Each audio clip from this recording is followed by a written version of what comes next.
Let me tell you about one patient, or one person that I write about in my book. This book is called When the Body Says No. I became fascinated by the story of a British cellist. Her name was Jacqueline du Pré. You know something about her? Yeah. Jacqueline du Pré was a virtuoso and a child prodigy. So when she played in Toronto here, she's British, but she was an international star. And when she played here in Toronto when she was 21 years old, people actually cried at her performance. They cried at her performance because her music was so emotional. She wasn't a typical sedate classical musician, you know. When she played, her whole body was into the music. She swayed, her long blonde hair flew in the air, and she poured all her emotions into her music. In fact, they talked about her cello voice, because she expressed all her emotions through her cello, but not in her real life. In her real life, she did not express emotions at all. She suppressed herself. She ended up with multiple sclerosis. By the time she was 27, she couldn't play anymore because she couldn't hold the bow anymore. So her career was very short. And you know what? She never wanted to become a virtuoso. She said, I don't want to become a cello virtuoso, she said, because it'll kill me. She knew it. And it did kill her. But she said, I can't give it up because so many people will be so disappointed if I did. And that's why she continued with it. When she was 7 or 8, she said to her sister Hillary, who also became a musician, not as great as Jackie was, Hill, she says, don't tell our mommy this, but when I grow up, I won't be able to move or walk. That's what happened. She became paralyzed with multiple sclerosis. She was 7 or 8. She said, don't tell our mommy this, but when I grow up, I won't be able to move or walk. Now, what do you notice about that? If you were 7 or 8 years old, or let me put it this way, if you had a child that was 7 or 8, and they were afraid that they won't, when they grow up, they'll be paralyzed, who would you want them to talk to about that? If you were the parent, you want them to talk to you.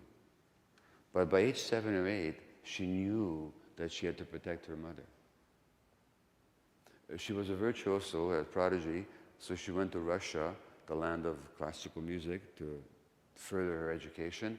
She was raped there. When she came back to Canada, or to Britain, she said to her sister, Hill, don't tell our mommy this, but I was raped in Russia. Now why? It's because when she was born, still in the maternity hospital with her mother's father died. And her mother, who was a very troubled person herself, very close to her father, was totally grief-stricken. And guess what role the baby was given? What's that? Cheer her up. To cheer her up, to be the mother's emotional support. So Jackie never was allowed to be her own person. She had to be like an extension of the mother. And her job was to support the mother emotionally. So they had this symbiotic relationship. And that's why she was always protecting her and not disappointing her.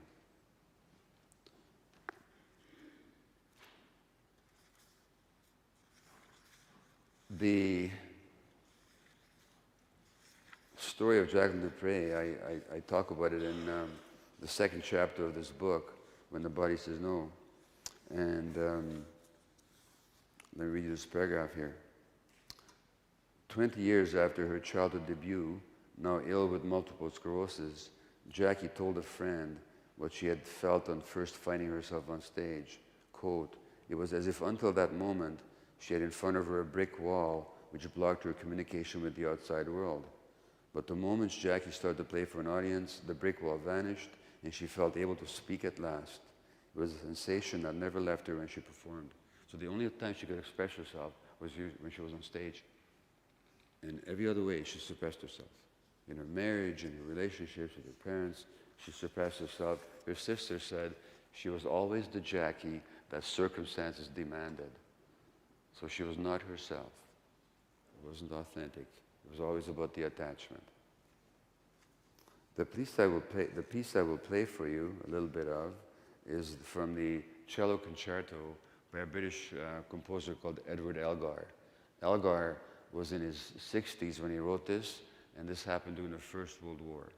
And the First World War was a time of terrible disillusionment, terrible carnage, terrible trauma, tens of thousands of young people being killed every day in France in those terrible trench battles. And Elgar, the composer, was completely despondent. And he said, "Everything good and nice and clean and fresh and sweet is far away, never to return." He wrote that in 1917 when he wrote the concerto. He was in his 7th decade, in the twilight of his years. And her sister writes, Jackie's sister writes in her biography of her sister, Jackie's ability to portray the emotions of a man in the autumn of his life was one of her extraordinary and inexplicable capacities. Well, my comment is extraordinary, yes, but it's not inexplicable. Because by the time she was in her 20s, by the time she recorded this piece when she was 20 years old or 21 years old, Jackie was already in the twilight of her life. Within a few years, she wouldn't be able to play the cello anymore, and by the time she was in her early 40s, she would die of multiple sclerosis. And she knew that. Something inside her knew that already. She understood Elgar because she had partaken of the same suffering. His portrait always disturbed her. He had a miserable life hill, she told her sibling, and he was ill, yet throughout it all, he had a radiant soul, and that's what I feel in his music. Now, who do you think she was talking about? She was talking about herself, but she didn't recognize that. After she died, her sister listened to a performance of the same concerto on the BBC. It had been Jackie's final performance, public performance in Britain. A few moments of tuning, the sister writes, a short pause, and she began. I suddenly jumped. She was slowing the tempo down. A few more bars, and it became vividly clear. I knew exactly what was happening. Jackie, as always, was speaking through her cello. I could hear what she was saying. I could almost see tears on her face. She was saying goodbye to herself, playing her own requiem. Now, that's not the recording I'll play for you. The recording I'll play for you now is from when Jackie was 20 or 21 years old. And there are many beautiful performances of this piece, but none of them are as emotionally poignant, I think, as the way she plays it. So if you wouldn't mind playing that second track now on that CD.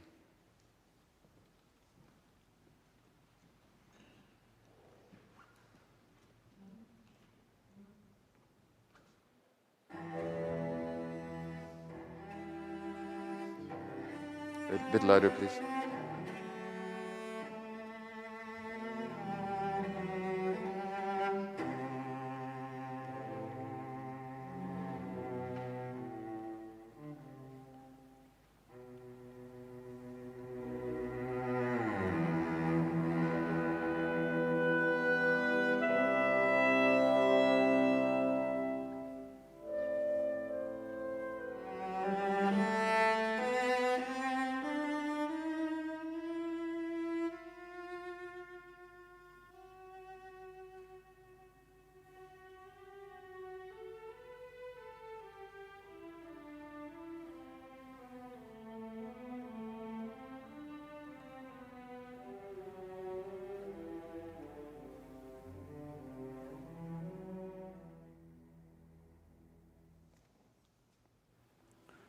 So then the question then is, how do these traits of suppressing emotions, not saying no, taking on responsibility for everybody else, not expressing your own needs, how do they lead to illness? Well, they lead to illness and burnout because physically they affect the body. They affect the body because it's now known that the mind and body can't be separated. So Western medicine, which has got great achievements, obviously in many, many ways, miraculous in some ways, however, still falls into the deep error of separating the mind from the body. So when you, as I said earlier, when you go to the doctor with a rash, nobody's going to ask you about your life. And yet that rash says everything about your childhood. and everything about how you live your life right now.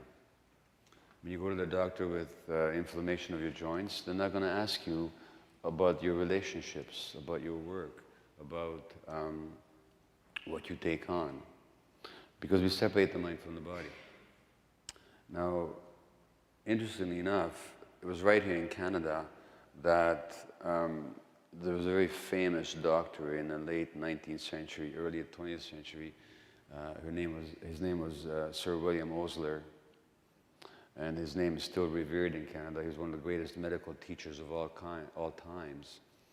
And he said in 1892 that rheumatoid arthritis was a nervous system condition caused by worry and stress. And at that time, he had no proof. I mean, the science wasn't there yet. He just had his intuition. He also said that if I want to know whether a man will survive tuberculosis, I need to know not what's in his lungs, but what's in his head. He totally got the connection between emotions and the body. Modern medicine totally ignores it.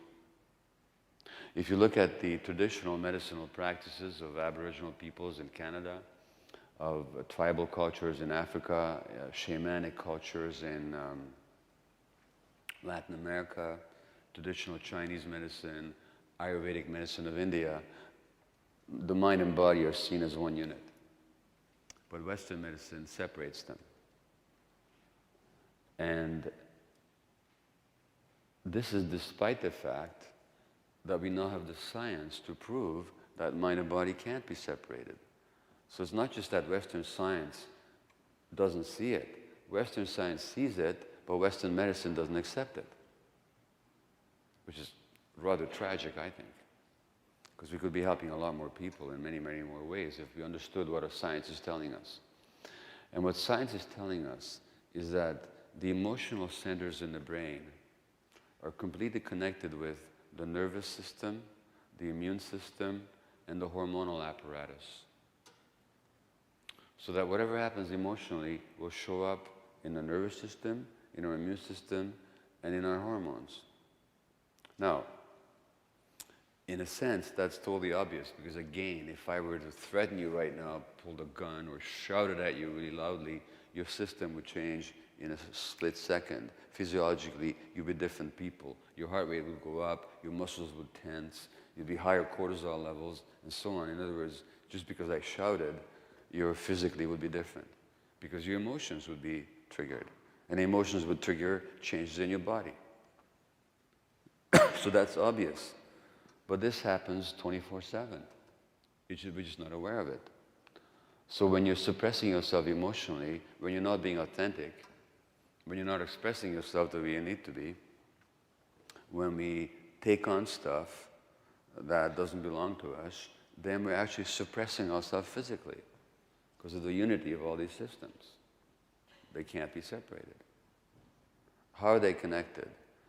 They're connected, first of all, because the nervous system wires them together. So the nervous system is like a giant electrical grid that connects all organs and all systems in the body with the brain. So whatever happens, now, a large part of the brain is actually dedicated to attachment. This is through all our lives. You know, in an elderly couple, this is a study that was done not too long ago, amongst elderly couples who've been together for a long time, when one of them is hospitalized, what do you imagine happens to the other one? Somebody say it? They start getting sick. In fact, their chance of dying goes up quite a lot. Why? Because the immune system of the one person is dependent on the relationship with the other. Our mind and body can't be separated, and we can't be separated from an environment. So what happens emotionally shows up physically. So the nervous system wires all our bodies together with the brain. So whatever happens here, and whatever happens here, happens here. That's the first way. The second way is that each of these organs, each of these systems, the hormones, the nervous system, the immune system, puts chemicals into the circulation that go to the brain and are read by the brain. And the brain puts out chemicals that are read by these systems. so that the white cells in your circulation, the immune cells in your circulation, can manufacture every hormone that the brain can manufacture. So that your brain is talking to your immune system 24/7, immune system is talking to your brain 24/7. That's the second connection. The third connection, which I didn't even know about when I wrote this book 9 years ago, is that the heart has a brain. Did you know that? The heart has a nervous system. Surrounding the heart is a very fine network of nerves. And this network of nerves functions like a brain. It has predictive capacities, especially when something's bad going to happen. So when you say, I knew it in my heart, you did. You knew it in your heart. And the brain here, this nervous system in the heart, is connected to the brain up here. So they're talking to each other. So the heart is talking to the brain. That's the second. That's the third connection. The fourth connection is that the brain puts out electromagnetic radiation. You can measure the brain waves electromagnetically. So does the heart. So when the two are in sync, then you're kind of together. When the two are not in sync, then you're kind of disorganized. That's the fourth connection. The fifth connection is the gut. Now the gut is, we think of it as an organ of digestion, which it is, but it's much more than that. It's much more than that. The gut is also an immune organ that protects you from bacteria and toxins, and it's also a sensory organ.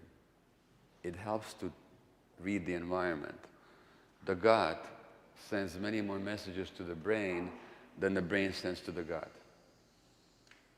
So that when we get gut feelings, it's because our guts are reading the environment. They get messages from the brain and they magnify those messages. So the question I asked last night, and I'll ask you again right now, this is a show of hands I'm going to ask for, okay? If you've had the following experience of having a powerful gut feeling about something and ignoring it and feeling sorry afterwards, please put your hand up. Okay? The majority, right? If you've had the opposite experience of having a strong gut feeling, ignoring it, and being grateful afterwards, now put your hand up. 1, 2, 3. Okay? So you see what the odds are. There's 60 people in the room here, roughly. So out of 60, 3 will have the experience of being glad they ignored their gut feelings, and close to 60 will be sorry that they ignored their gut feelings. In other words, the gut feelings have a chance of being right about 19 out of 20. So in any battle between the intellect and the gut's going to be right 95% of the time. In fact, I want to say that it's going to be right 100% of the time, and I'm going to say that the things that you thought were gut feelings were not gut feelings at all. They were just very strong emotions. What's that? I thought France was going to beat Italy in the World Cup. So. You thought France was going to beat Italy. That wasn't a gut feeling. That was just a misbelief. That wasn't a gut feeling. Yeah. France should have beat Italy, but Zinedine, but he was kicked out, you know. Yeah. So your gut feelings are actually right. Yeah. They should have beat Italy. But the point is, why is the gut going to be right all the time? Because the gut reads the whole environment. Gut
Thank you.